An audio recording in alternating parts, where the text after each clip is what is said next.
उत्तराखंड में बिजली उत्पादन की कमी और बढ़ती डिमांड के बीच बिजली संकट का खतरा भी बढ़ता जा रहा है। हालांकि विद्युत की कमी के हालात उत्तराखंड ही नहीं बल्कि राष्ट्रव्यापी दिखाई देते हैं, लेकिन ऊर्जा प्रदेश कहे जाने वाले उत्तराखंड में यह समस्या बिजली कटौती की तरफ बढ़ रही है। चिंता की बात यह है कि एक तरफ ऊर्जा निगम कंगाली के दौर से गुजर रहा है, तो दूसरी तरफ निगम करोड़ों की बिजली बाजार से खरीदने को भी मजबूर है। देखिए, सबसे पहले तो सितंबर महीने में जो डिमांड है ये पिछले साल की तुलना में काफ़ी ज़्यादा है। ये केवल हमारे स्टेट का नहीं है, पूरे कंट्री में है। तो डिमांड सप्लाई गैप काफ़ी ज़्यादा हो गया है। तो गवर्नमेंट ऑफ इंडिया ने भी काफ़ी गाइडलाइंस डिस्ट्रीब्यूशन कंपनीज के लिए जारी किया है। और दूसरा, हमारी एक रिक्वेस्ट थी गवर्नमेंट ऑफ इंडिया से, कुछ जो है NHPC के और NTPC के प्लान्स हैं जो कुछ अनअलोकेटेड हैं, कुछ दूसरे स्टेट के एलोकेटेड हैं, उन्होंने सरेंडर कर दिया है और सेंट्रल पूल से एलोकेशन के लिए रिक्वेस्ट किया है। तो उसमें ऊर्जा मंत्री जी से CM साहब स्वयं मिले, फिर उसके बाद उसकी दूरभाषा में भी वार्ता हुई थी। तो होपफुली हमको जल्दी वो एलोकेशन मिल जाएगा। तो वो मिल जाएगा तो हमें काफ़ी हद तक रिलीफ मिलेगा। उसके अलावा जो गैस बेस्ड पावर प्लांट्स नहीं चल रहे हैं उसको भी चलाने की कोशिश में है। अभी गेल से उनकी वार्ता चल रही है कि गैस कुछ अफोर्डेबल प्राइस में मिल जाए, तो देन हम अपना गैस बेस्ड पावर प्लांट्स को चलाएंगे।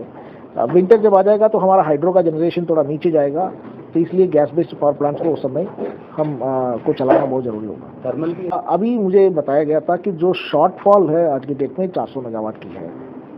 तो ये 400 मेगावाट की जो शॉर्टफॉल है इसको हम लोग रियल टाइम मार्केट में एक्सचेंज से लेते हैं। तो उसमें थोड़ा सा हम लोगों को महंगा भी पड़ता है, इसलिए हम लोग लॉन्ग टर्म PPA के लिए टेंडर भी कॉल किया है। और टेंडर कॉल करने के साथ साथ सेंट्रल पूल से एलोकेशन के लिए हम लोग लगातार कोशिश कर रहे हैं। हेमवती नंदन बहुगुणा गढ़वाल यूनिवर्सिटी के प्रोफेसर MPS बिष्ट कहते हैं कि लगातार बढ़ते कंक्रीट के जंगल इस समस्या को व्यापक कर रहे हैं, जिससे इसका असर तापमान पर पड़ रहा है।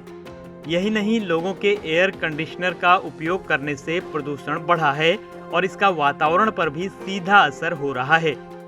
ऐसा है कि जैसे जैसे हमारा पॉपुलेशन डेंसिटी शहरों का बढ़ता जा रहा है, तो दो चीज़ें जनरली जो एटमॉस्फेयर को अफेक्ट करती है। वो एक तो है कि आपका जो सोलर का जो रिफ्रैक्शन है, जो हमारे RCC स्ट्रक्चर से बिल्डिंग है या बिल्टअप एरिया है, उससे जो एटमॉस्फेयर में जो स्कैटरिंग ऑफ लाइट रिफ्रैक्शन हो रहा है, उसकी वजह से एक तो टेम्परेचर एटमॉस्फेयर में बढ़ता जा रहा है। दूसरा, इन्हीं शहरों में, ये बढ़ते हुए शहर हैं, इन शहरों में धीरे धीरे करके जो हमारी AC और जो हमारा रेफ्रिजरेशन है, इसका उपयोग बहुत ज़्यादा हो रहा है।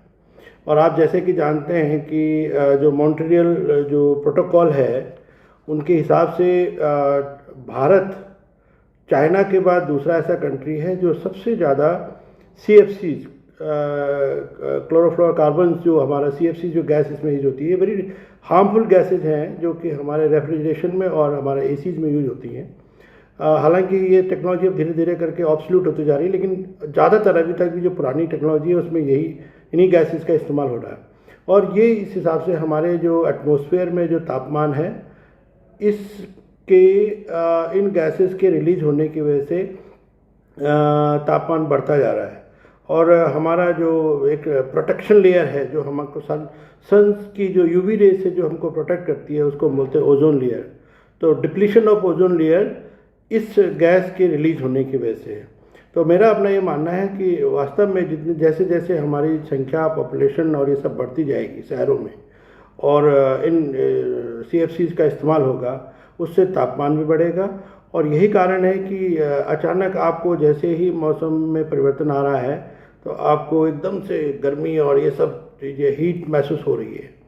तो एक सामान्य कारण है जिसकी वजह से हमारा ये परिवर्तन देखने को भी मिल रहा है। दरअसल उत्तराखंड में बिजली की डिमांड 49 मिलियन यूनिट से 51 मिलियन यूनिट के बीच है। इसके सापेक्ष बिजली की कुल आपूर्ति 46 से 48 मिलियन यूनिट के बीच है। राज्य में करीब 400 मेगावाट यूनिट बिजली की हर दिन कमी पड़ रही है। दूसरी तरफ ऊर्जा निगम बड़ी रकम खर्च कर बिजली खरीदने को मजबूर है। एक आकलन के अनुसार 25,000 मेगावाट तक बिजली उत्पादन की राज्य के पास क्षमता है, लेकिन राज्य अपनी क्षमता के करीब 22% बिजली ही उत्पादित कर पा रहा है। राज्य करीब 11 से 12 रुपये यूनिट की बिजली 6 रुपये यूनिट में उपभोक्ताओं को देता है। इस घाटे को पूरा करने की कोई योजना ऊर्जा निगम के पास नहीं है। ऐसे में जब 30 सितंबर को केंद्र से मिल रही 300 मेगावाट बिजली अगर बंद हो गई तो उत्तराखंड वासियों की सर्दी कंपकपाते गुजरने की आशंका है। ईटीवी भारत के लिए देहरादून से नवीन उनियाल की रिपोर्ट।